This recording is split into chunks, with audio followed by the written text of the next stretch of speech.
Rupak was he literally walked in the door from a business trip, and I was really taken aback by how this little chap could smell that.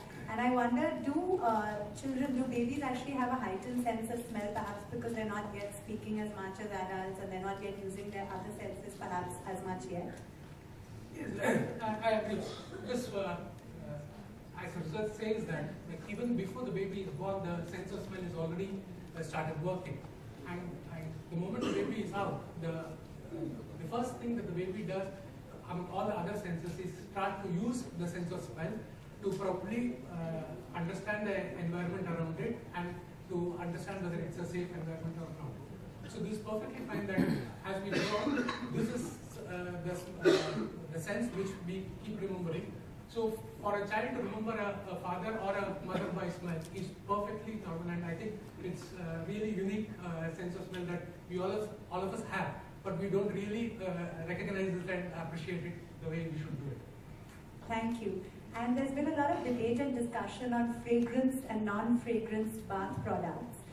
Given in light of all that we've learned here today of the benefits of fragranced bath products, can you shed some light on that? Yeah. As we are talking about fragrance and the way the fragrance creates an emotional context. So the moment a fragrance creates an emotional contact, it becomes a very, very joyful thing. So imagine somebody using a fragrance product and it's being used by the mother. So the combination of that makes the baby's mood very good. It relaxes. It becomes the memory of our bath or memory of using that product remains for a lifetime. So I think using fragrance product has been repeatedly shown that it definitely brings in a lot of advantage to the baby. Whereas, there are products which they claim are fragrance free, but even though they claim they are fragrance free, but they do need a little bit of fragrance to actually cover the product smell. So even though when we hear products which are fragrance free, they do have a very small amount of fragrance just to make it the product smell not come through. Thank you, Mr. Iyer. And I think next time anyone's choosing perfume, you're not just choosing it for your husband or wife or boyfriend or girlfriend. You must think of your babies and what they're smelling, because they have that heightened sense of smell. Thank you, Mr. Iyer. Yes, Scott, please do. Study that you had a bath with a fragrance product versus another set of population who bathed without a fragrance product.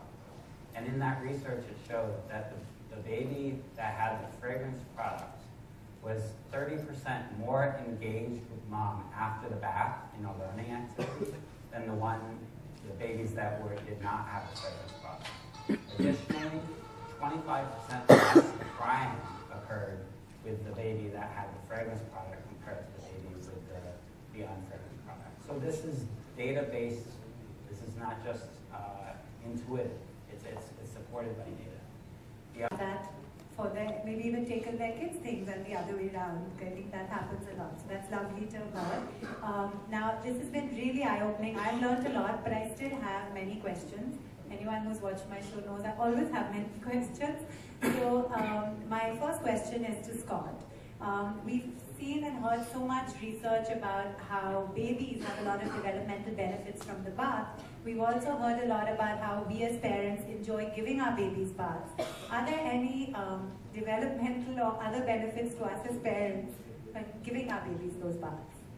Well, I think I have to start again as just a father. So I was the person who gave my baby her first bath at home. And I'm embarrassed to say it was 17 years ago, but she was, that feeling, that nervous feeling, but excitement and emotional of having this gentle, new life form in my arms and touching her and smelling the experience.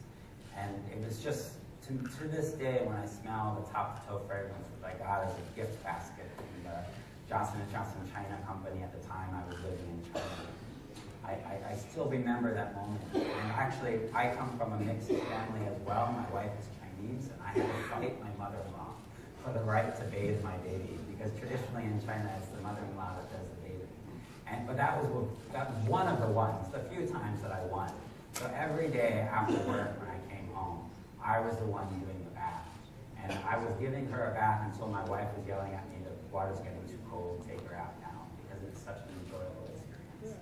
And I'm sending her off to college next year, and it's almost a tear in my eye to think that I thought I was just giving her a bath and getting my own benefits, but now I'm learning that actually I was helping her develop and be successful today. So, so there are, intuitively we know that this experience connects and helps with bonding and connectivity. But we also know that this touch improves the communication between parents and baby.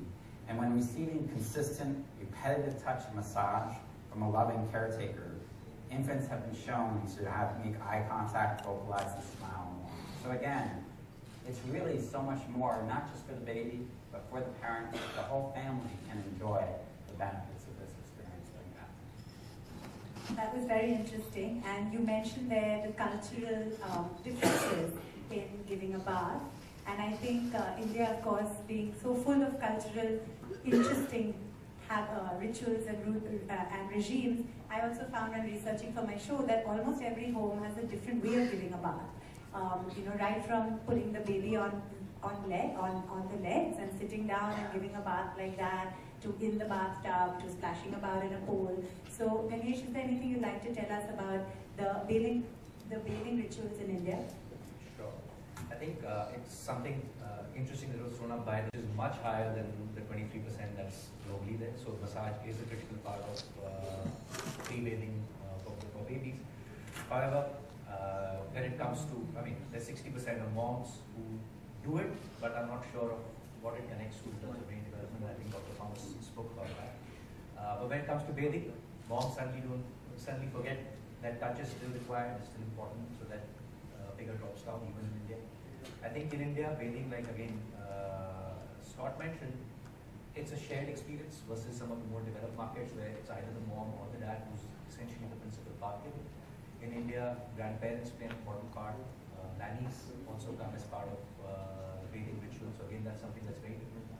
I think the other interesting thing is that while all of us recognize that fragrance is important, a quarter of moms and parents don't see it as significant develop the sense of smell during bathing. And I think as Mr. Iyer spoke about it, I think the sense of smell connects memories. And I think as long as we make the experience happy and enjoyable, it's something that will stick with the baby for a long time. And I think that's again something that's very interesting that's come out from the findings that we had.